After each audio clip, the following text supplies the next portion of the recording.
Hey everybody, thanks for tuning in to this tutorial.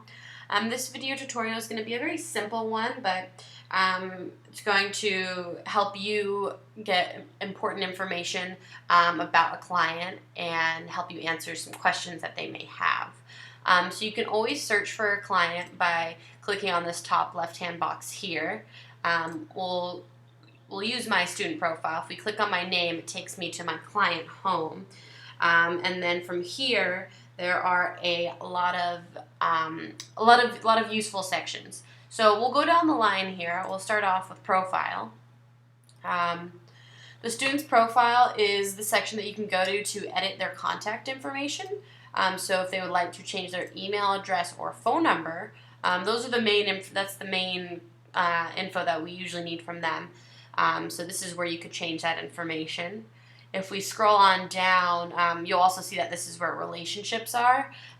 You'll see in the tutorials library how to set up a relationship. This is mainly used when we set up those referrals between members and guests. And also billing information. So if a member needs to change the card that they have on file, this is the spot where you would go to. You can click this box to swipe the card, or you can manually type it in and save. And so that's where you would go to update the card. From here,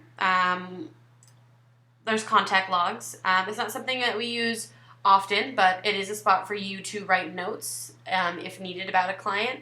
If for whatever reason you would like to leave a note about a client, or if it's something you'd like to follow up with your studio lead about, you can leave notes here. But this isn't a way of communicating with your studio leads. It's just something that exists in the student's profile.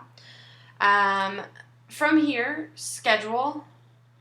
You can look at the students' upcoming classes that they're signed up for. If they perhaps want to know what they're already signed up for, this would be the place to look. And then you can also look at visits. Will be really helpful, for instance, when, let's say, a client comes in with a Groupon and they already exist in our database.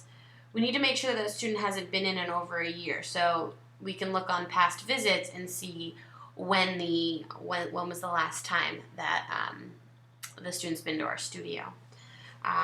Following that would be purchases. And it's just that, very simply, what is the last thing that they have purchased with us.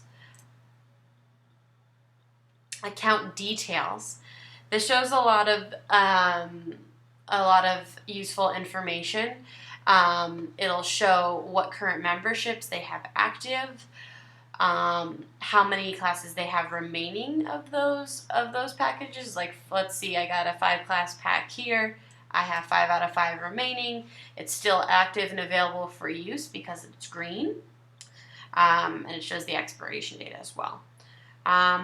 So that's pretty much it here about the client home. Just know that this information is there, and there's a lot of questions that may come up on the student's side that you'll have the answer to. It may just take doing a little background checking in their profile. So that's it for this video. Please reach out to your studio lead as always if you have questions. Thanks, guys.